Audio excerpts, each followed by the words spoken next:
အဆောက်အုံအင်ဂျင်နီယာတဦးဖြစ်တဲ့ Michael Scofield ဟာသူ့ရဲ့ခန္ဓာကိုယ်တစ်ခုလုံးမှာအေယာမတက်တူးကြီးတစ်ခုကိုရေးထိုးခဲ့ပါတယ်။အဲ့ဒီနောက်သူဟာအိမ်စီပြန်သွားပြီးနေရန်ပေါ်မှာကတ်ထားတဲ့သတင်းစာဖြတ်ပိုင်းအားလုံးကိုဖြုတ်ချလိုက်ကနောက်တစ်နေ့မှာတော့ဘဏ်တစ်ခုစီတွားရောက်ပြီးလက်နက်ကင်ဓမြတိုက်ဖို့စ조사ခဲ့တာပါ။သူဟာထွက်ပြေးဖို့လုံးဝမစ조사ခဲ့ပဲမကြာမီမှာပဲဖမ်းဆီးခံလိုက်ရပါတယ်။တရားရုံးမှာပြစ်ဒဏ်ချမှတ်စဉ် Michael ကသူ့ကိုဖောက်ဆွေးပါအကျဉ်းထောင်စီပို့ဆောင်ပေးဖို့တောင်းဆိုခဲ့ပြီးရခင်ကပြစ်မှုမှတ်တမ်းကင်းရှင်းသူဖြစ်တာကြောင့်တရားသူကြီးကသူ့ရဲ့တောင်းဆိုမှုကိုခွင့်ပြုပေးခဲ့ပါတယ်။ထောင်ထဲရောက်ရှိချိန်မှာထောင်မှုကြီး Brad Bellick နဲ့တွေ့ဆုံခဲ့ပြီးအမိန့်တွေကိုတေချာလိုက်နိုင်ရင်ထောင်ထဲမှာအဆင်ပြေပြေနေထိုင်ရလိမ့်မယ်လို့တတိပေးခြင်းခံခဲ့ရတာပါ။ Michael အခန်းထဲရောက်တော့အခန်းဖော် Fernando Sucre နဲ့တွေ့ဆုံခဲ့ပြီး Sucre ကသူ့ကိုကြိုဆိုကထောင်ဝင်းအတွင်းလိုက်လံပြသပေးခဲ့ပါတယ်။ Michael ကလင်ကွန်းပါရိုစ်ဘယ်မှာရှိလဲလို့မေးမြန်းရာ Sucre ကတီးတန့်ချုပ်ခန်းထဲမှာရှိနေကြောင်းပြသရင်းလင်ကွန်းနဲ့ဘာလိုချင်တာလဲလို့မေးမြန်းတဲ့အခါ Michael ကသူ့ရဲ့အကိုရင်းဖြစ်ကြောင်းပြောဆိုခဲ့ပါတယ်။အတိတ်ကအဖြစ်အပျက်တစ်ခုမှာလင်ကွန်းကဒုတိယသမ္မတရဲ့ညီကိုသူမတတ်ခဲ့ပါဘူး။သူဟာမတရားခြောက်ချခံခဲ့ရတာပါလို့ Michael စီချိန်တွယ်ပြောဆိုခဲ့ပြီး Michael ကလည်းသူ့အကိုကိုအပြည့်အဝယုံကြည်ခဲ့တာပါ။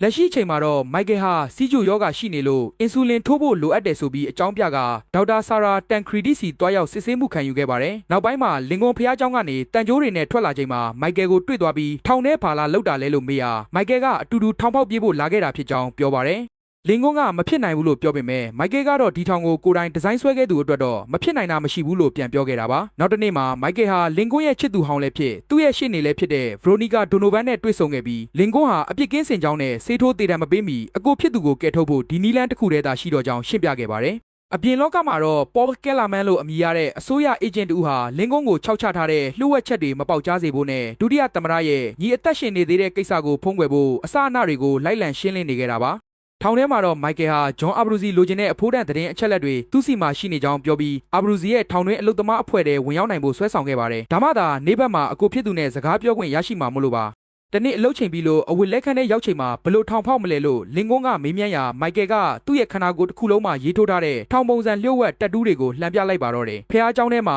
Michael နဲ့လင်ကွန်းတို့စကားပြောကြစဉ် Michael ကစေကူတာဆောင်ဟာထောင်ရဲ့လုံခြုံရေးအားအနည်းဆုံးနေရာဖြစ်ပြီးအဲ့ဒီကနေတဆင့်ထွက်ပြေးကြမှာဖြစ်ကြောင်းပြောပြပါတယ်။သူဟာစေကူတာဆောင်တဲ့အမြဲဝင်ထွက်ပြီးလွတ်မြောက်မဲ့လမ်းကြောင်းကိုစူးစမ်းနိုင်ဖို့အတွက်စီချိုယောဂတဲ့အဖြစ်ဟန်ဆောင်နေတာဖြစ်ပါတယ်။ထောင်ဝင်းထဲမှာတော့တီယိုဒိုဘက်ကွဲလ်ခေါ်ဒီဘက်ကမိုက်ကယ်စီချင်းကပ်လာပြီးသူ့အဖွဲ့ထဲဝင်ရင်အကာအကွယ်ပေးမယ်လို့ကန့်လန့်ပေမဲ့မိုက်ကယ်ကပြက်ပြက်သားသားညှင်းပယ်လိုက်တာကြောင့်ဒီဘက်မကြေမနက်ဖြစ်သွားခဲ့ပါတယ်။အပြင်လောကမှာဘရိုနီကာဟာစုံစမ်းမှုတွေစတင်ပြုလုပ်လာခဲ့ပြီးလင်ကွန်းဟာအမှန်တကယ်မတရားခြောက်ချခံရတာဖြစ်ကြောင်းစတင်ယုံကြည်လာကတေတံမကြမီကဲတင်ဖို့အစွမ်းကုန်စူးစမ်းပါတော့တယ်။ထောင်ဝင်းထဲမှာ Michael ဟာထောင်တွင်းဆေးရောင်းဝယ်သူစီနုတ်စီတွားရောက်ပြီးဒေါက်တာဆာရာရဲ့တန်တရားမဝင်စေပဲစီချိုယောဂတဲ့ပုံစံဖြစ်စေမဲ့တီးတန့်ဆေးတစ်မျိုးကိုရှာဖွေပေးဖို့တောင်းဆိုခဲ့ပါတယ်။အဲ့ဒီနောက် Michael ဟာအာဘရူစီနဲ့စကားပြောပြီးအာဘရူစီကိုထောင်ချစေခဲ့တဲ့ရဲသတင်းပေးဖီဘိုနာချီရဲ့ပုံအောင်ရနေရာကိုသူသိရှိထားကြောင်းနဲ့အချိန်တန်ရင်ထုတ်ပြောမယ်လို့ပြောဆိုခဲ့တာပါ။ Veronica ကထောင်စီသွားပြီးလင်ကွန်းနဲ့စကားပြောရာဒုတိယသမ္မတရဲ့ညီဒရန်စတီဗန်ကိုတတ်တဲ့ဗီဒီယိုခွေကိုသူမတွေ့ခဲ့ရကြောင်းပြောပါတယ်။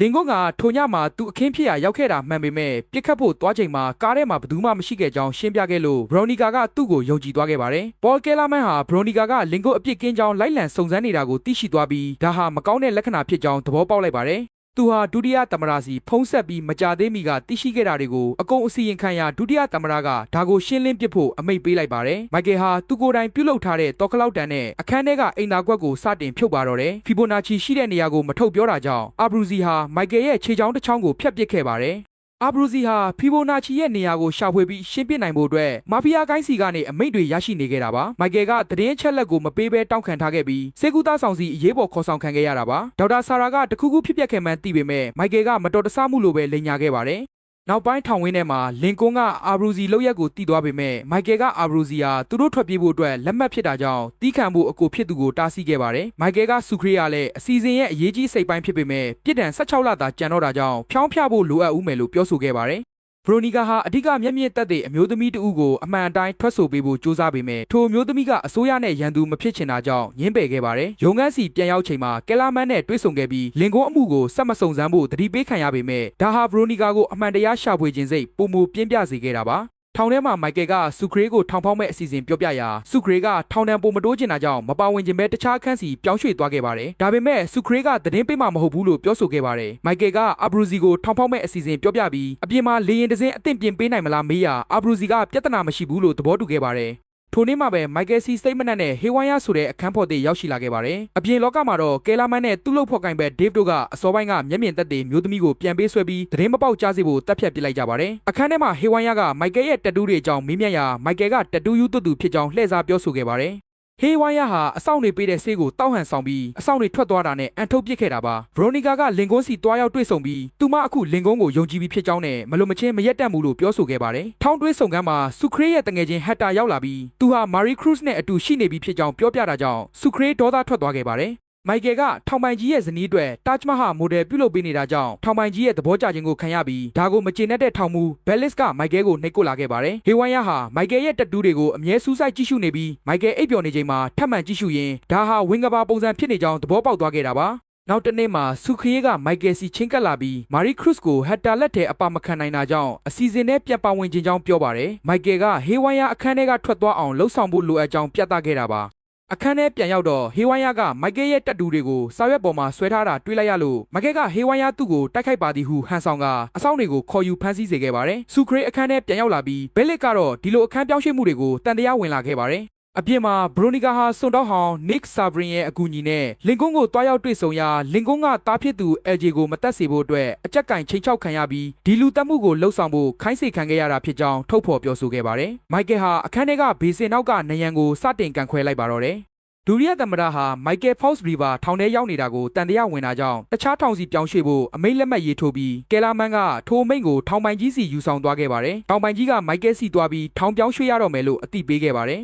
မိုက်ကယ်ဟာထမင်းစားဆောင်မှာချားလ်ဝက်မိုလန်စီကနေရက်ပေါင်း30ရွှေ့ဆိုင်လို့ရမယ်ဥပဒေဟာကွက်ကိုသိရှိသွားခဲ့တာပါထိုညမှာမိုက်ကယ်ဟာနယံအပေါက်ထဲကနေတဆင့်ပိုက်လိုင်းတွေနဲ့ခေါင်မိုးပေါ်ကလွတ်မြောက်ရာလမ်းကြောင်းကိုစူးစမ်းခဲ့ပါတယ်ချီကာဂိုမှာတော့ဘရနိုဒီကာနဲ့နစ်တို့ဟာလင်ကွန်းအပြစ်ရှိကြောင်းပြသထားတဲ့ဗီဒီယိုမှာအမှန်မကန်လှုပ်ကြံထားတဲ့အချက်တွေကိုကျွမ်းကျင်သူတွေရဲ့သဘောထားနဲ့အတည်ပြုနိုင်ခဲ့ပါတယ်။ထောင်ပိုင်ကြီးစီမိုက်ကယ်ကယောဂကြောင့်ထောင်ပြောင်းရွှေ့မှုကိုရက်30ဆိုင်းငံ့ပေးဖို့စာပို့ခဲ့ပေမဲ့ကယ်လာမန်ကထောင်ပိုင်ကြီးကိုအကြက်ကင်ချိတ်ချောက်ပြီးချက်ချင်းပြောင်းရွှေ့ဖို့ဖိအားပေးခဲ့တာပါ။ထောင်ပိုင်းကြီးကနောက်နေ့ထောင်ပြောင်းရွှေ့ရမယ်လို့ပြောတဲ့အခါမိုက်ကယ်ကတည်တံကြတော့မဲ့အကိုဖြစ်သူနဲ့ချိန်ပိုရဖို့တောင်းပန်ခဲ့ပါတယ်။နောက်တနေ့မနက်မှာမိုက်ကယ်ကိုထောင်ပြောင်းရင်စီခေါ်ဆောင်သွားစဉ်ထောင်ပိုင်းကြီးရောက်ရှိလာပြီးကယ်လာမန်ရဲ့ချိန်ချောက်မှုကိုမမှုပဲမိုက်ကယ်ကိုရက်30ဆိုင်းငံ့ခွင့်ပြုလိုက်ပါတယ်။ကယ်လာမန်ကဒုတိယသမ္မတစီအကြောင်းကြားရာဒုတိယသမ္မတကလင်ကွန်းရဲ့တည်တံပေးမဲ့ရက်ကိုအမြန်ဆုံးရှစ်တိုးဖို့အမိန့်ပေးလိုက်ပါတော့တယ်။မိုက်ကယ်ကညဘက်တွေမှာအပေါက်ထဲဝင်ရောက်စူးစမ်းဖို့အချိန်ပိုလိုအပ်ကြောင်း15မိနစ်တစ်ကြိမ်လူစင်းစစ်နေတာကြောင့်ခက်ခဲကြောင်းပြောရာဆူခရေးကထောင်တွင်းပိတ်ဆို့မှုဖြစ်ပေါ်အောင်လုပ်နိုင်ရင်အဆောင်တွေစစ်ဆေးမှာမဟုတ်ကြောင်းအကြံပေးပါတယ်။